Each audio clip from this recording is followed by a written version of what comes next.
வணக்கம் buddies. ஒரு second நீங்க யோசிச்சு பாருங்க. உங்களோட கை விரல் நகம் இருக்குல்ல, அந்த சின்ன கேப்ல ஒரு 50 மாடி அடுக்குமாடி குடியிருப்ப கட்ட முடியுமா? வாவ்! அந்த அளவுக்கு சின்னதா? ஆமா. இல்லனா உங்களோட பெட்ரூம்ல ஒரு 200 கிலோ எடையுள்ள காட்டுப்புலி ரூம்மேட்டா வந்தா எப்படி இருக்கும்? கேக்குறதுக்கே கொஞ்சம் த்ரில்லிங்கா பயமா இருக்கும்ல. இன்னைக்கு நம்ம செஷன்ல நம்ம பார்க்க போற விஷயங்கள் எல்லாமே அந்த மாதிரி ஒரு edge of the seat experience தரக்கூடியது தான். இன்னைக்கு நம்ம கிட்ட இருக்கிற சோர்சஸை வச்சு பார்க்கும்போது நம்ம இந்தியா எந்த அளவுக்கு ஒரு மேசிவான டிரான்ஸ்ஃபர்மேஷன்ல இருக்கும்னு புரியுது. கண்டிப்பா. இன்னைக்கு நம்மளோட மெயின் ஃபோக்கஸ் என்னன்னா, ஒரு நாடு தன்னை எப்படி தற்காத்துக்குது அப்படிங்கிறது தான். அது பார்டர்ல நடக்கிற தீவிரவாதமா இருக்கலாம், இல்லனா சட்டத்துல இருக்கிற ஓட்டைகளா இருக்கலாம், காடுகள்ல நடக்கிற ஹியூமன் வைல்ட் லைஃப் கான்ஃப்ளிக்ட்டா இருக்கலாம். ரைட். இல்லனா உலக நாடுகள் நம்ம மேல போடுற அந்த எக்கனாமிக் சாங்ஷன்ஸ கூட இருக்கலாம். இந்த அத்தனை சவால்களையும் தாண்டி செக்யூரிட்டி, லா, நேச்சர், எனர்ஜி, ஜியோபொலிட்டிக்ஸ் அப்புறம் ஃபியூச்சர் டெக், இந்த 6 ஃபீல்ட்லையும் இந்தியா எப்படி செம்ம ரெசிலியன்ஸோட நின்னு விளையாடுது அப்படிங்கிறது தான் இன்னைக்கு நாம டீகோட் பண்ண போறோம். Okay, let's unpack this guys. முதல்ல நம்ம பார்டர்ஸ்ல இருந்து ஆரம்பிக்கலாம். ஜேஎன்கேல ஏப்ரல் 2025ல நடந்த அந்த பஹல்கம் அட்டாக், 26 டூரிஸ்ட்ஸ் கொல்லப்பட்டாங்க. இது முன்னாடி நியூஸ்ல பார்க்கும்போது மிலிட்டன்ஸ் எப்பவுமே செக்யூரிட்டி ஃபோர்சஸ் இல்லனா அர்பன் ஏரியாஸை தான் டார்கெட் பண்ணுவாங்க. ஆனா ஆமா, ஆனா இவ்ளோ ஸ்ட்ரெயிட்டா டூரிஸ்டா அட்டாக் பண்ணது ஒரு பெரிய ஷாக் ஆக்சுவலி. எக்ஸாக்ட்லி. அந்த ஷாக் தான் ஜேஎன்கேவோட செக்யூரிட்டி ஸ்ட்ராட்டஜியை மொத்தமா மாத்தி எழுதுச்சு. நீங்க சொன்ன மாதிரி ஒரு பிம்பம் இருந்துச்சு, ஜேஎன்கேல எல்லாம் நார்மல் ஆயிடுச்சு, அந்த நார்மல்சி வந்துருச்சு அப்படின்னு. ஆனா இந்த அட்டாக் அந்த இல்யூஷனை உடைச்சிருச்சு. என்ன நடந்துச்சுன்னா, போஸ்ட் பேண்டமிக் டைம்ல டூரிசம் செம்ம பீக்ல இருந்துச்சு. கவர்மெண்ட்டும் பீர் பஞ்சால் மலையில இருக்கிற சிந்தன் காப், பூட்டா பாத்ரி மாதிரி சுமார் 75 ஹை ஆல்டிடியூட் ஸ்பாட்ஸ். வெயிட், 75 ஸ்பாட்ஸா? ஆமா, 75 புது டூரிஸ்ட் ஸ்பாட்ஸ் ஓபன் பண்ணாங்க. அது எல்லாமே ரொம்ப உயரத்துல இருக்கிற இடங்கள். ஆனா அங்கதான் ஒரு பெரிய சிக்கல் இருந்துச்சு. என்ன சிக்கல்? அங்க செக்யூரிட்டி கம்மியா இருந்ததா? கரெக்டா சொன்னீங்க. அந்த 75 இடங்களும் ரொம்ப ரிமோட்டான ஏரியாஸ். அது இருந்த காடுகள், செங்குத்தான மலைகள். இதனால அந்த பகுதிகள் எல்லாமே சாஃப்ட் ஃப்ரண்டியர்ஸா மாறிடுச்சு. சாஃப்ட் ஃப்ரண்டியர்ஸ்னா ஈஸிலி டார்கெட் பண்ணக்கூடிய இடங்கள், ரைட்? எக்ஸாக்ட்லி. ஈஸியா ஊடுருவக்கூடிய, பாதுகாப்பு குறைவான பகுதிகள். மிலிட்டன்ஸ் இந்த லூப் ஹோலை கரெக்டா யூஸ் பண்ணிக்கிட்டாங்க. இதுக்கப்புறம் தான் இந்தியன் ஆர்மி அந்த பழைய ரோட் சென்ட்ரிக் செக்யூரிட்டி மாடல்ல இருந்து டெரெயின் டாமினன்ஸ் மாடலுக்கு மாறினாங்க. டெரெயின் டாமினன்ஸ்னா அந்த மலையே ஃபுல் கண்ட்ரோல்ல கொண்டு வர்றதா? ஆமா, ஹோல்டிங் த ரிட்ஜ் அப்படிங்கிற ஒரு புது ஸ்ட்ராட்டஜி கொண்டு வந்தாங்க. அதாவது மலைகளின் உச்சி பகுதியில ஒரு 3000 முதல் 9000 அடி உயரத்துல 43 டெம்பரரி ஆபரேட்டிங் பேசஸ், அதாவது டிஓபிஸ அமைச்சாங்க. ஓ, மேல இருந்து வாட்ச் பண்ண. எக்ஸாக்ட்லி. கீழே ரோட்ல நின்னுட்டு செக்யூரிட்டி கொடுக்கறத விட மலை உச்சியில பேஸ் அமைச்சா சுத்தி நடக்கிற எல்லாத்தையும் மேல இருந்து ஈஸியா வாட்ச் பண்ணலாம். கவனிங்க கைஸ், இது எப்படி இருக்குன்னா, ஒரு ஃபுட்பால் மேட்ச்ல நம்ம பெனால்டி பாக்ஸ்ல மட்டும் நின்னுட்டு டிஃபெண்ட் பண்ணா எப்ப வேணும் கோல் விழலாம். அதுக்கு பதிலா ஆப்போனன்ட் ஏரியாவுக்கே போய் ஹை பிரஸ் பண்ற மாதிரி. செம கரெக்ட். ஆப்போனன்ட் ஏரியாவுக்கே போய் ஹை பிரஸ் பண்ண மாதிரி இருக்கு. ஆனா இங்க எனக்கு ஒரு கேள்வி. இப்போ பிற்பஞ்சால் மாதிரி இடங்கள்ல பனிப்பொழிவு, மோசமான வானிலை எல்லாம் இருக்கும்ல? கண்டிப்பா இருக்கும். அப்போ அந்த மாதிரி டைம்ல கேமரா, ட்ரோனு இதெல்லாம் எப்படி அங்க வேலை செய்யும்?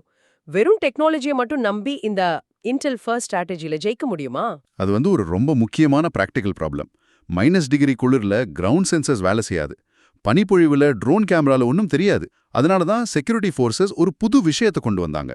அதுதான் ஹியூமன் ஃபயர்வால். ஹியூமன் ஃபயர்வால், அதாவது ஆட்களை வச்சு கண்காணிக்கிறதா? ஆமா, வெறும் மிஷின்ஸை மட்டும் நம்பாம அந்த பகுதியில வேலை செய்யற 50,000க்கும் மேற்பட்ட டூரிஸ்ட் ஒர்க்கர்ஸ்க்கு ஆதார் லிங்க் ஐடிஸை கட்டாயமாக்குனாங்க. டிரான்சிட் பாயிண்ட்ஸ்ல ஃபேஷியல் ரெகக்னிஷன் வச்சாங்க. Okay, that makes sense. இதெல்லாம் தாண்டி லோக்கல் மக்கள் கிட்ட இருந்து இன்ஃபர்மேஷன் வாண்டுக அந்த ஹியூமன் இன்டெலிஜென்ஸை பல மடங்கு அதிகமாக்குனாங்க. அப்போ டெக்னாலஜி பிளஸ் ஹியூமன் நெட்வொர்க் ரெண்டும் சேர்ந்து தான் இந்த ரிசல்ட் கொடுத்திருக்கு. ஆமா, ஏன்னா இப்போ இருக்கிற பெரிய த்ரெட் அந்த ஹைபிரிட் மாடியூல்ஸ், அதாவது அவங்க ஃபுல் டைம் தீவிரவாதிகள் கிடையாது. ஓ, பார்ட் டைம் மிலிட்டன்ஸ் மாதிரியா? எக்ஸாக்டா. பகல்ல காலேஜ் ஸ்டூடெண்டா இருப்பாங்க, இல்லனா கடை வச்சிருப்பாங்க. நைட்ல மட்டும் ஒரு அட்டாக் பண்ணிட்டு மறுபடியும் நார்மல் லைஃப்க்கு வந்துருவாங்க. இவங்கள கேமரா வச்சு கண்டுபிடிக்க முடியாது. லோக்கல் இன்ஃபார்மர்ஸ் மூலமா தான் பிடிக்க முடியும். செம்ம பிரில்லியன்ட் ஆக்சுவலி. கண்டிப்பா. இந்த ஸ்ட்ராட்டஜி மூலமா தான் 2025ல ஆபரேஷன் மகாதேவ்ல பஹல்காம் மிலிட்டன்ஸை அழிச்சாங்க. ஹரியானாவில் 350 கிலோ வெடிபொருட்களை பறிமுதல் செஞ்ச டாக்டர் மாடியூலை உடைச்சாங்க. கிஷ்ட்வார், டோடாவில் அந்த சைஃபுல்லா குரூப்பையும் காலி பண்ணாங்க. சூப்பர். சோ பார்டர்ஸ்ல இருக்கிற லூப் ஹோல்ஸை எப்படி நம்ம ஃபோர்சஸ் அடைச்சாங்கன்னு பார்த்தோம். அடுத்து நம்ம பார்க்க போற மேட்டர் சட்டத்துல இருக்கிற லூப் ஹோல்ஸ். ஏன்னா நாட்டுக்கு வெளியே மட்டும் இல்ல, நாட்டுக்கு உள்ளேயும் நம்ம சிஸ்டம் ஸ்ட்ராங்கா இருக்கணும். கண்டிப்பா. இப்போ ரீசெண்டா ஜஸ்டிஸ் யஷ்வந்த் வர்மா கேஸ்ல நடந்த விஷயங்களை பார்க்கும்போது நம்ம சட்டம் எவ்வளோ ஸ்ட்ரிக்ட், அதே சமயம் அதுல எவ்வளோ பெரிய ஒட்டைகள் இருக்கும்னு நல்லா புரியுது. ஒரு தீ விபத்து அப்படி ஒரு பெரிய லீகல் டிபேட் ஆரம்பிச்சு வச்சதுங்கிறது தான் இங்க இன்ட்ரெஸ்டிங்கான மேட்டர். ஆமா, அது ஒரு பெரிய டர்னிங் பாயிண்ட் தான். இங்க பாத்தீங்கன்னா ஜட்ஜ் வர்மாவோட வீட்ல ஒரு எதிர்பாராத தீ விபத்து நடக்குது. அப்ப அங்க செக் பண்ணும்போது கணக்கில் காட்டப்படாத பல கோடி ரூபாய் பணம், அதாவது அன்அக்கவுண்டட் கேஷ் கண்டுபிடிக்கப்படுது. ஒரு ஹைகோர்ட் ஜட்ஜ் வீட்லயே இப்படி ஒரு விஷயம் நடந்த உடனே அந்த ஜுடிஷியல் அக்கவுண்டபிலிட்டி பத்தின பெரிய கேள்வி எழுந்துச்சுல்ல. ஆமா, மக்களுக்கும் ஒரு பெரிய ஷாக். இதுல நம்ம கான்ஸ்டிடியூஷன் என்ன சொல்லுது? ஒரு சிட்டிங் ஜட்ஜ இவ்ளோ ஈஸியா விசாரிச்சு பதவியிலிருந்து தூக்கிட முடியுமா? அவ்வளோ ஈஸியெல்லாம் தூக்க முடியாது. நம்ம சட்டத்துல நீதிபதிகளுக்குன்னு ஒரு தனி பாதுகாப்பு இருக்கு. ஆர்டிகல் 124 சப்கிளாஸ் 4 மற்றும் ஆர்டிகல் 217 படி பாத்தீங்கன்னா ஒரு ஜட்ஜ ப்ரூவ்டு மிஸ்பிஹேவியர் அல்லது இன்கேபாசிட்டிக்காக மட்டும்தான் பதவியிலிருந்து நீக்க முடியும். அதுக்கு பார்லிமெண்ட்ல பெரும்பான்மை வேணும்ல. ஆமா, பார்லிமெண்ட்ல ஒரு மோஷன் பாஸ் பண்ணி ஜட்ஜஸ் இன்கொயரி ஆக்ட் 1968 கீழே ஒரு 3 மெம்பர் கமிட்டி அமைக்கணும். அந்த கமிட்டியில ஒரு சுப்ரீம் கோர்ட் ஜட்ஜ், ஒரு ஹை கோர்ட் சீஃப் ஜஸ்டிஸ், அப்புறம் ஒரு டிஸ்டிங்விஷ்ட் ஜூரிஸ்ட் இருப்பாங்க. இவங்க 3 பேரும் முழுமையா விசாரிச்சு தான் ஆக்ஷன் எடுக்க முடியும். ஆனா இந்த வர்மா கேஸ்ல ஒரு பெரிய ட்விஸ்ட் நடந்துச்சு. ஆமா, அந்த கமிட்டி விசாரணை பண்ணி ஆமா இவர் தப்பு பண்ணியிருக்காருன்னு ஆதாரங்கள் எல்லாம் கன்ஃபார்ம் ஆகிற ஸ்டேஜ்ல ஜட்ஜ் வர்மா ஒரு மாஸ்டர் ஸ்ட்ரோக் ஆடினாரு. திடீர்னு தம் பதவியை ராஜினாமா பண்ணிட்டாரு. வாவ், அத்ததியாத்தி. அதுதான் அந்த பெரிய லூப் ஹோல். அவரை ராஜினாமா செஞ்ச உடனே அந்த கமிட்டி என்ன சொல்லிட்டாங்கன்னா, சார் நாங்க ஒரு சிட்டிங் ஜட்ஜை விசாரிக்க தான் இந்த கமிட்டி அமத்தோம். ஆனா அவர் இப்ப பதவியில இல்ல, அவர் சிட்டிங் ஜட்ஜ் கிடையாது. ஓ, அப்படி சொல்லிட்டாங்களா? ஆமா, சோ எங்களோட ஸ்டாச்சுட்டோரி என்கொயரியே இதோட க்ளோஸ் பண்ணிக்கிறோம் அப்படின்னு சொல்லிட்டாங்க. செம்ம இன்ட்ரெஸ்டிங்ல. இது எப்படி இருக்கும்னா, ஒரு கிரிக்கெட் பிளேயர் களத்துல நின்னு விளையாடிட்டு இருக்காரு. பவுலர் ஒரு பயங்கரமான யார்க்கர் போடுறாரு. பால் ஸ்டம்ப் அடிக்க போகுதுன்னு தெரிஞ்ச உடனே பேட்ஸ்மேன் அவுட் ஆவறதுக்கு முன்னாடியே நான் ரிட்டையர்ட் ஹர்ட்னு சொல்லிட்டு வெளியே போறதா? எக்ஸாக்ட்லி. பேட்டை தூக்கிட்டு கிரவுண்டை விட்டு வெளியே போயிட்டு தான் ரெக்கார்டை காப்பாத்திக்கிற மாதிரி இருக்குல்ல. ஆனா இப்படி ஜட்ஜ் ராஜினாமா செஞ்ச உடனே ஸ்டாச்சுட்டரி என்கொயரியை நிறுத்துறது அந்த ஜட்ஜஸ் என்கொயரி ஆக்டே ரொம்ப வீக்காக்கலையா? இது மக்களுக்கு தவறான முன்னுதாரணத்தை செட் பண்ணாதா? கண்டிப்பா. சட்ட வல்லுநர்கள் பலரும் இதே கேள்வியை தான் கேக்குறாங்க. ஒரு விசாரணை அப்படிங்கிறது உண்மையை மக்கள் கிட்ட கொண்டு போய் சேர்க்கறதுக்கு தான். விசாரணை முடியும் தருவாயில பதவியை ராஜினாமா செஞ்சுட்டு அந்த அக்கௌண்டபிலிட்டியில இருந்து தப்பிக்கலாம் அப்படிங்கிறது நம்ம இன்ஸ்டிடியூஷனல் கிரெடிபிலிட்டியை பயங்கரமா பாதிக்கும். ஆமா, நம்பிக்கை போயிடும். ஆனா இதுல ஒரு சின்ன ஆறுதல் என்னன்னா, ஸ்டாச்சுட்டரி பேனல் விசாரணையை முடிச்சுக்கிட்டாலும் அவரோட வீட்ல கிடைச்ச பணத்துக்காக சாதாரண குற்றவியல் நடவடிக்கைகள், அதாவது கிரிமினல் ப்ரொசீடிங்ஸ் அவர் மேல தொடரலாம். ஆனா அந்த ஆக்ட்ல கண்டிப்பா ஒரு அமெண்ட்மெண்ட் தேவை அப்படிங்கிறது தான் இந்த கேஸ் நம்ம எல்லாருக்கும் உணர்த்துற பாடம். ரைட். சோ ஒரு பேலன்ஸ் இல்லாம சட்டத்துல ஒரு லூப் ஹோல் இருக்கும்போது என்ன ஆகுதுன்னு பார்த்தோம். அதே மாதிரி ஒரு பேலன்ஸ் மிஸ் ஆனா எவ்ளோ பெரிய இம்பாக்ட் வரும்னு நம்ம காதுகளையும் வனவிலங்குகளையும் பார்த்தா புரியும். Let's move to nature guys. கண்டிப்பா நேச்சர் பேலன்ஸ் ரொம்ப முக்கியம். இன்னைக்கு இந்தியால இப்ப உலகத்தோட 70% புலிகள் இருக்கு. கிட்டத்தட்ட 3700 புலிகள். இது ஒரு மாபெரிய சக்சஸ் ஸ்டோரி. ஆனா இந்த சக்சஸ் பின்னாடி ஒரு பெரிய கிரைசிஸ் இருக்கு. ஆமா, நமக்கான சோர்சஸ்ல மகாராஷ்டிராவுல உள்ள தடோபா அந்தாரி டைகர் ரிசர்வ் பத்தி ஒரு அருமையான கேஸ் ஸ்டடி கொடுத்திருக்காங்க. TATRன்னு சொல்வாங்க. அங்க மட்டும் சுமார் 100 புலிகள் இருக்கு. Wow, 100 tigers in one reserve. ஆமா, அண்ட் ஒரு வருஷத்துக்கு அந்த ரிசர்வோட கோர் ஜோன்ல 1,17,000 பேரும், பஃபர் ஜோன்ல 2,63,000 டூரிஸ்டும் வராங்க. ஆனா அதே சமயம் வருஷத்துக்கு சராசரியா 10 மனித உயிரிழப்புகளும் அந்த பகுதியில நடக்குது. இது ஒரு பெரிய பாரடாக்ஸ். ஒரு பக்கம் அவ்வளோ பெரிய டூரிசம் ரெவென்யூ, இன்னொரு பக்கம் உயிர் பலி. இது எப்படி நடக்குது? இத புரிஞ்சுக்க நாம கோர் ஜோனுக்கும் பஃபர் ஜோனுக்கும் உள்ள வித்தியாசத்தை பார்க்கணும். கோர் ஜோன் அப்படிங்கிறது ஒரு 625 ஸ்கொயர் கிலோமீட்டர் ஏரியா. இங்க மனித குடியிருப்புகளே கிடையாது. இது முழுமையா விலங்குகளுக்கானது மட்டும்தான். அப்போ அங்க டெத்ஸ் இல்லையா? இல்ல, இங்க மனித உயிரிழப்புகள் 0. ஆனா பிரச்சனை எங்க வருதுன்னா அந்த 1000 ஸ்கொயர் கிலோமீட்டர் அளவுள்ள பஃபர் ஜோன்ல தான். இந்த ஏரியாவுல 95 கிராமங்கள் இருக்கு. சுமார் 1.25 lakhs மக்கள் வாழ்றாங்க. ஓ, அப்போ மக்கள் வாழ்ற இடத்துக்கு புலிகள் வருதா? ஆமா, புலிகளோட எண்ணிக்கை அதிகமாக அதுகளுக்கு கோர் ஜோன்ல இடம் பத்தாம பஃபர் ஜோனுக்கு வருது. அப்போ அங்க இருக்கிற மனிதர்களுக்கும் புலிகளுக்கும் மோதல் வருது. அதுதான் இந்த ஹியூமன் வைல்ட் லைஃப் கான்ஃப்ளிக்ட். நான் ஸ்டார்டிங்ல சொன்னேன்ல, இது ஒரு கிளாசிக் ரூம்மேட் ப்ராப்ளம் மாதிரி தான். ஆனா உங்க ரூம்மேட் ஒரு 200 கிலோ எடையுள்ள அபெக்ஸ் பிரெடேட்டர். இடம் பத்தாலன்னு உங்க ஹால்க்கு வந்து உட்கார்ந்துகிட்ட எப்படி இருக்கும்? செம்ம அனாலஜி. ஆனா இங்க எனக்கு ஒரு கேள்வி. இப்போ டூரிஸ்ட் வராங்க, அவங்களுக்காக ஃபாரஸ்ட் டிபார்ட்மெண்ட்டே காடுகளுக்குள்ள நிறைய ஆர்டிஃபிஷியல் வாட்டர் ஹோல்ஸ், அதாவது செயற்கையான தண்ணீர் தொட்டிகளை கட்டி வைக்கிறாங்கல்ல. ஆமா, கட்டி வைக்கிறாங்க. இதனால காடுகளுக்குள்ள தண்ணீர் அதிகமா கிடைச்சு மான்கள் அதிகமா வருது. அதை சாப்பிட்டு புலிகள் அதிகமா பிரீட் ஆகுது. இயற்கைக்கு மாறா புலிகளோட எண்ணிக்கை ரொம்ப வேகமா அதிகமாகி அந்த கான்ஃப்ளிக்ட் இன்னும் அதிகமாகாதா? இது ஒரு மிக சிறந்த கேள்வி. நீங்க புள்ளி வச்ச மாதிரி ஆர்டிஃபிஷியல் வாட்டர் ஹோல்ஸ் வைக்கிறதுனால இயற்கையான பிரெடேட்டர் பிரே பேலன்ஸ், அதாவது அந்த உணவு சங்கிலி மாறுது. நேச்சுரல் பேலன்ஸ் டிஸ்ரப்ட் ஆகுது, ரைட்? எக்ஸாக்ட்லி. இறை ஈஸியா கிடைக்கிறதுனால புலிகளோட சர்வைவல் ரேட் அதிகமாகுது. ஒரு காடு இத்தனை புலிகளைத்தான் தாங்கும்னு ஒரு கேரியிங் கெப்பாசிட்டி இருக்கும். அந்த லிமிட்டை தாண்டும் போதுதான் டெரிட்டரி தேடி புலிகள் கிராமங்களுக்குள்ள வருது. அப்போ இந்த வாட்டர் ஹோல்ஸ் வைக்கிறது தப்பா? அதனால தான் நேஷனல் டைகர் கன்சர்வேஷன் அத்தாரிட்டி என்ன சொல்றாங்கன்னா, சும்மா டூரிஸ்ட் பார்க்கணுங்கிறதுக்காக தண்ணீர் தொட்டி வைக்கக்கூடாது, ஒரு சயின்டிஃபிக் அப்ரோச் தேவைன்னு சொல்றாங்க. ஆனா இந்த கான்ஃப்ளிக்ட்டை டடோபா அட்மினிஸ்ட்ரேஷன் எப்படி சால்வ் பண்ணாங்கங்கிறது தான் மாஸ்டர் கிளாஸ். ஓ, அவங்க எப்படி சால்வ் பண்ணாங்க? அவங்க மக்களை அந்த ரிசர்வ்க்கு ஓனர் ஆக்குனாங்க. ஓனரா? புரியலையே. அதாவது லோக்கல்ல இருக்கிற இளைஞர்களை ட்ரைனிங் கொடுத்து 400 சஃபாரி கைட்ஸா மாத்துனாங்க. டூரிசம் மூலமா வர 40 கோடி ரூபாய் வருமானத்தை அப்படியே அந்த கிராம மக்களோட வாழ்வாதாரத்துக்கு ஷேர் பண்ணாங்க. வாவ், 40 crores ஷேர் பண்ணாங்களா? ஆமா, அது மட்டும் இல்லாம காடுகளுக்குள்ள பிளாஸ்டிக் பாட்டில் வரக்கூடாதுன்னு லோக்கல் ஆட்களை வச்சு ஒரு வாட்டர் பாட்டிலிங் பிளான்ட் ஆரம்பிச்சு ஜீரோ வேஸ்ட் மேனேஜ்மெண்ட் பண்ணாங்க. ஏதாவது கால்நடைகளை புலி அடிச்சிட்டா உடனே காம்பன்சேஷன் கொடுத்தாங்க. அப்ப மக்களுக்கு அந்த புலி மேல இருக்கிற காண்டு குறைஞ்சிருக்கும். கரெக்ட். இதனால மக்களுக்கும் புலிகள் மேல இருக்கிற கோபம் குறைஞ்சு இது நம்ம காடுங்கிற உணர்வு வந்துச்சு. ஆசம். ஆனா இதுக்கு நேர்மாறா கர்நாடகாவோட நகர ஹோல்ல ஒரு சம்பவம் நடந்துச்சு. அங்க மக்களுக்கு காம்பன்சேஷனும் சரியா போகல, டூரிசம் வருமானமும் கிடைக்கல. இதனால மக்கள் கோபமாகி 6 மாசம் மொத்தமா டூரிசமே முடக்கிட்டாங்கல்ல. ஆமா, அது ஒரு பெரிய ஃபெயிலியர் மோட்ல ஆயிடுச்சு. சோ தடோபா மாடல் நிஜமாவே ஒரு பெஞ்ச்மார்க் தான். ஓகே கைஸ், காடுகள்ல இருக்கிற இயற்கை வளங்களை, அதாவது விலங்குகளை எப்படி மேனேஜ் பண்றதுன்னு பார்த்தோம். அடுத்து நம்ம பார்க்க போற மேட்டர் நம்ம நாட்டோட எக்கானமியை ஓட வைக்கிற ஆற்றல் வளங்கள், அதாவது எனர்ஜி. இது ரொம்ப குரூஷியலான டாபிக். நம்ம சோர்சஸ்ல ஒரு பெரிய வார்னிங் கொடுத்திருக்காங்க. 2026ல இந்தியாவுல ஒரு பெரிய கேஸ் கிரைசிஸ், அதாவது எரிவாயு தட்டுப்பாடு வரப்போகுது. 2026லயா? ஆமா, உலக அளவுல LNG, அதாவது லிக்விஃபைட் நேச்சுரல் கேஸ் விலை பயங்கரமா ஏறிட்டு இருக்கு. இதுல பிரச்சனை என்னன்னா, இந்தியா தன்னோட கச்சா எண்ணெய் தேவையில 88.6% இறக்குமதியை தான் நம்பி இருக்கு. 88.6% இறக்குமதியா? இது ரொம்ப பெரிய நம்பராச்சே. எப்ப வேணா நம்ம சப்ளை கட் ஆகலாம்ல? கண்டிப்பா, இது நம்ம எக்கானமிக்கு ஒரு பெரிய ஆபத்து. ஆனா நம்ம கிட்ட இதுக்கு ஒரு சூப்பரான அல்டர்னேட்டிவ் இருக்கு. என்ன ஆல்டர்னேட்டிவ்? அதுதான் கம்ப்ரஸ்ட் பயோகேஸ், CBGன்னு சொல்லுவாங்க. ஓ, பயோகேஸ் பத்தி கேள்விப்பட்டிருக்கேன்.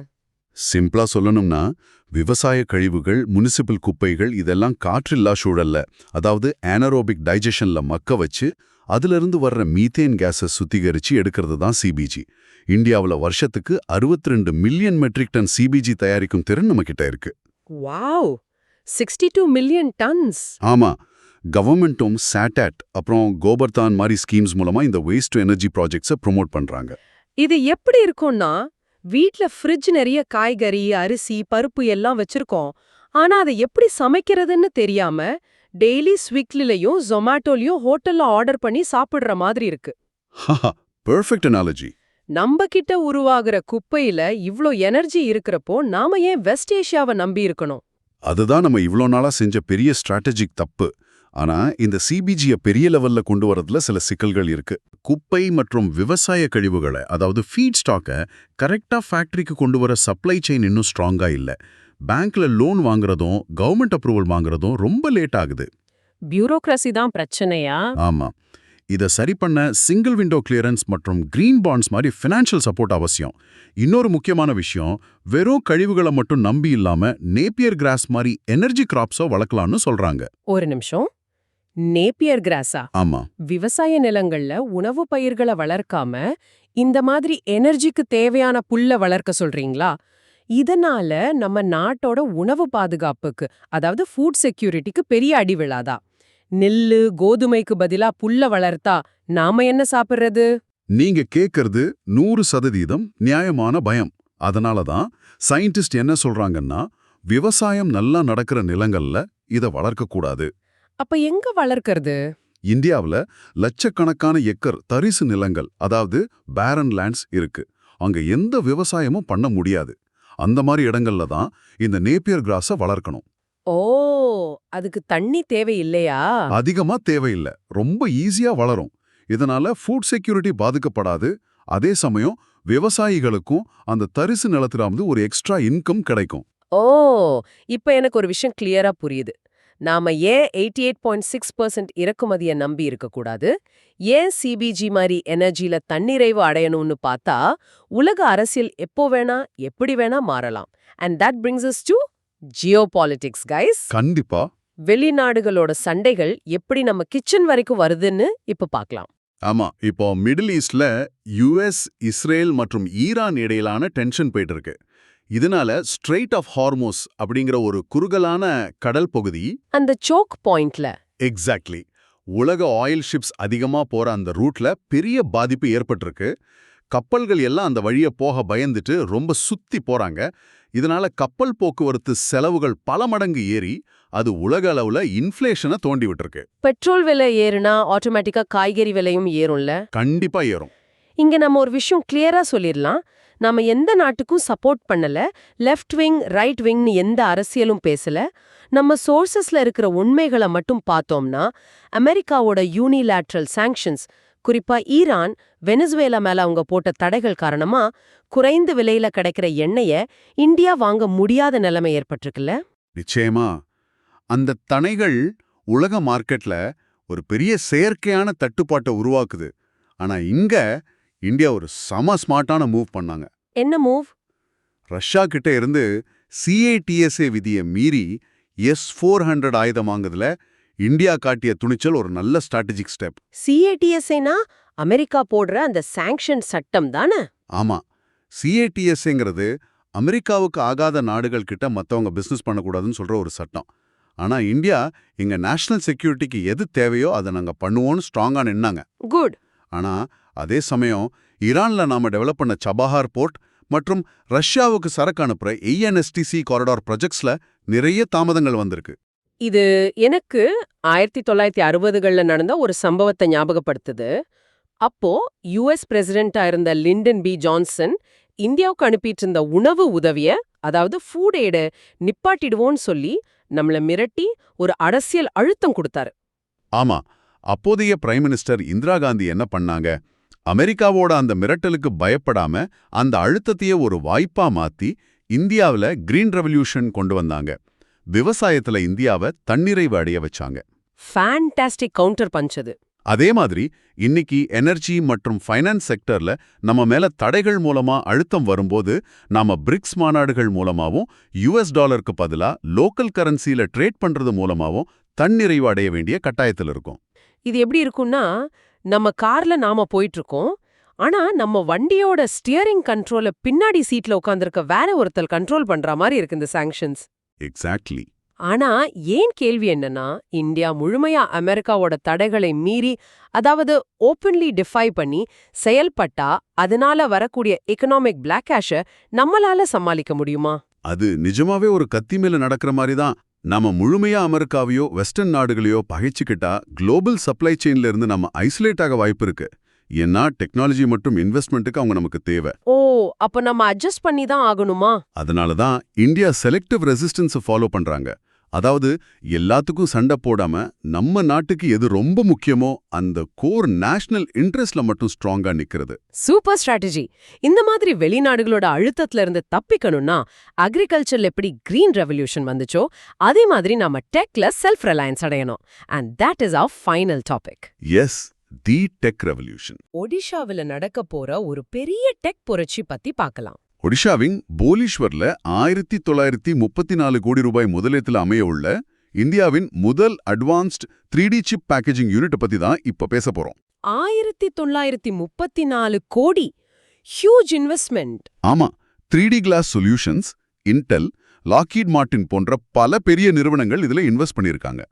இந்தியா செமிகண்டக்டர் மிஷன், அதாவது ISM மூலமா 76,000 கோடி ரூபாய் ஒதுக்கீடு செஞ்சிருக்காங்க. இது உலக டெக் மேப்ல இந்தியாவை ஒரு முக்கிய இடத்துக்கு கொண்டு வரும். இதுல மூர்ஸ் லா பத்தி நம்ம பேசி ஆகணும். அதாவது சிப்ல இருக்கிற டிரான்சிஸ்டர்ஸ் ஒவ்வொரு 2 வருஷத்துக்கும் டபுள் ஆகும்னு ஒரு லாஜிக் இருக்குல்ல. ஆமா, அதுதான் இண்டஸ்ட்ரி ஸ்டாண்டர்ட். ஆனா இப்ப நம்ம யூஸ் பண்ற பாரம்பரிய பிளாட் சிலிக்கன் சிப்ஸ்ல இடம் பத்தல. ஒரு விரல் நாகம் அளவு இருக்கிற சிப்ல எவ்ளோ டிரான்சிஸ்டரை தான் பக்கத்துல வைக்க முடியும்? நெருக்கமா வைக்கும்போது செம்ம ஹீட் ஆகுது. அந்த ஹீட் பிரச்சனையை சால்வ் பண்றதுக்கு தான் 3D கிளாஸ் சிப்ஸ் கொண்டு வராங்க. சிலிக்கனுக்கு பதிலா கிளாஸ் யூஸ் பண்றதுக்கு காரணம் கிளாஸோட தெர்மல் ஸ்டெபிலிட்டி ரொம்ப அதிகம். ஓ, ஹீட் ஆனாலும் உருகாதா? எக்ஸாக்ட்லி. எவ்வளோ சூடானாலும் அது ஈஸியா உருகாது, வார்பேஜ் ஆகாது. அது மட்டும் இல்லாம இதுல பிரெசிஷன் ரொம்ப அதிகம். 3D ஹெட்ரோஜீனியஸ் இன்டெகிரேஷன், அதாவது 3DHI அப்படிங்கிற டெக்னாலஜி மூலமா ஃபிளாட்டா சிப்களை அடுக்காம லாஜிக், மெமரி, சென்சார்ஸ் என பல சிப்களை ஒன்னோட ஒன்னு மேல ஒன்னு அடுக்க முடியும். சோ இதுக்கு முன்னாடி சிப் டிசைன் எல்லாம் ஒரு தனி பங்களோ கட்டுற மாதிரி சைடுல எக்ஸ்டெண்ட் பண்ணிட்டே போனாங்க. இப்போ இடம் பத்தல, ஹீட் ஆகுதுன்னு தெரிஞ்ச உடனே அதே இடத்துல பல மாடி அடுக்குமாடி குடியிருப்பு, அதாவது ஸ்கை ஸ்கிரேப்பர் கட்டுற மாதிரி 3Dல மேல அடுக்குறீங்க. கரெக்டான கம்பேரிசன். இதனால டேட்டா டிராவல் பண்ற தூரம் குறையுது, ஸ்பீட் அதிகமாகுது. செம்ம இன்ட்ரெஸ்டிங்ல. ஆனா இங்க ஒரு பெரிய கேள்வி வருது. இப்போ இந்தியால OSAT, அதாவது வெறும் பேக்கேஜிங் மட்டும்தான் பண்றோம். ஃபேப்ரிகேஷன், அதாவது சிப் தயாரிக்கிற அந்த மெயின் ப்ராசஸ் இன்னும் பெருசா ஆரம்பிக்கல. ஆமா, அது உண்மைதான். அப்ப நாம இன்னும் வெளியில இருந்து சிப் வாங்கி பேக்கேஜஸா மட்டும்தானே இருக்கோம். நாம இன்னும் கிரியேட்டர்ஸ் ஆகலையே. அது ஒரு கசப்பான உண்மைதான். நாம இப்போ அந்த சிப் வேல்யூ செயினோட பேக்கேஜிங் எண்ட்ல தான் இருக்கோம். ஃபேப்ரிகேஷன் அப்படிங்கிறது ரொம்ப காம்ப்ளெக்ஸான விஷயம். அதுக்கு பல பில்லியன் டாலர்கள் முதலீடு வேணும், வருஷக்கணக்கில் எக்ஸ்பீரியன்ஸ் வேணும், 10,000 லிட்டர் சுத்தமான தண்ணீர் வேணும். ஓ, அவ்ளோ ப்ராசஸ் இருக்கா? கண்டிப்பா. ஆனா ISM 2.0 மூலமா முழு எக்கோசிஸ்டமையும் இந்தியாவுக்குள்ள கொண்டு வர முயற்சிகள் நடக்குது. எடுத்த உடனே ஃப்ளைட் ஓட்ட முடியாதுல. பேக்கேஜிங்ல ஒரு ஸ்ட்ராங்கான ஃபவுண்டேஷன் போட்டு நம்ம இன்ஜினியர்ஸை ட்ரெயின் பண்ணாதான் அடுத்த ஸ்டெப்பான ஃபேப்ரிகேஷனுக்கு நம்ம நகர முடியும். அதுக்கான முதல் படிதான் இந்த ஒடிசா ப்ராஜெக்ட். வாவ், இன்னைக்கு செஷன் நிஜமாவே ஒரு ரோலர் கோஸ்டர் ரைட் மாதிரி இருந்துச்சு படீஸ். JNKல எப்படி terrain dominance and human intelligence மூலமா பார்டர் செக்யூரிட்டி பண்றாங்கன்னு பார்த்தோம். ஆமா, வர்மா கைஸ்ல ராஜினாமா மூலமா சட்டத்துல இருக்கிற லூப் ஹோலை எப்படி யூஸ் பண்றாங்கன்னு தெரிஞ்சுக்கிட்டோம். தடோபாவுல natural versus artificial water holes balance and local மக்களை வச்சு எப்படி ஹியூமன் வைல்ட் லைஃப் கான்ஃப்ளிக்ட் தடுக்கலான்னு பார்த்தோம். எக்ஸாக்ட்லி. CBG மூலமா கேஸ் கிரைசிஸை தடுத்து எப்படி ஆற்றல் சுதந்திரம் அடையலாம்னு டிஸ்கஸ் பண்ணோம். சாங்ஷன்ஸ்க்கு எதிரா நம்ம எக்கனாமியை எப்படி பேலன்ஸ் பண்றதுன்னு அலசனோம். And finally 3D glass chips மூலமா சிலிகான் லிமிட்டை தாண்டி எப்படி டெக்ல பெரிய ஸ்கை ஸ்கிரேப்பர் கட்டுறோம்னு செம்மையா கவர் பண்ணிருக்கோம். இது எல்லாமே வெவ்வேறு டாபிக் மாதிரி தெரிஞ்சாலும் எல்லாமே இந்தியா எப்படி தன்னை தயார்படுத்திக்கிட்டு அப்படிங்கிற ஒரே புள்ளிக்குள்ள தான் வருது. இங்க நான் உங்களை ஒரு ஆழமான சிந்தனையோட விட்டுட்டு போறேன். என்னது? நம்ம ஒரு சின்ன விரல் நகம் அளவுல 3D கிளாஸ் சிப்ஸ்ல இவ்ளோ பெரிய ஸ்கைஸ்கிரேப்பர் கட்ட முடியுதுன்னா, தடோபால ஒரு 200 கிலோ புலியையும் மனுஷனையும் எந்த மோதலும் இல்லாம ஒன்னா வாழ வைக்க முடியுதுன்னா, ரைட். கொஞ்சம் யோசிச்சு பாருங்க. இதே AI மற்றும் டீப் டெக்கை பயன்படுத்தி எதிர்காலத்துல வரப்போற உலக அரசியல் போர்களையும், அதாவது ஜியோபொலிட்டிக்கல் கான்ஃப்ளிக்ஸையும், இயற்கை வளங்கள் தட்டுப்பாட்டையும் முன்கூட்டியே கணித்து எந்த ஒரு தடையாலும் அசைக்க முடியாத ஒரு சக்தியை நம்ம நாட்டை மாத்த முடியுமா? அப்படி ஒரு சிஸ்டமை நம்மளால உருவாக்க முடியுமா? செம்ம தாட் ப்ரொவோக்கிங் ஆக்சுவலி. நாட்டை பாதுகாக்கிறது வெறும் ராணுவத்தோட வேலை மட்டும் இல்ல, அது டெக்னாலஜி, சட்டம், விவசாயம், இயற்கைன்னு எல்லாத்துலயும் இருக்குன்னு இன்னைக்கு புரிஞ்சிருக்கும். நீங்க இந்த AI and deep tech possibility பத்தி யோசிச்சு பாருங்க படீஸ். இன்னைக்கு நாம டிஸ்கஸ் பண்ண விஷயங்கள் உங்களுக்கு செம்ம இன்ஃபர்மேட்டிவா இருந்திருக்கும்னு நம்புறோம். Keep exploring. அடுத்த செஷன்ல சந்திப்போம். டாடா.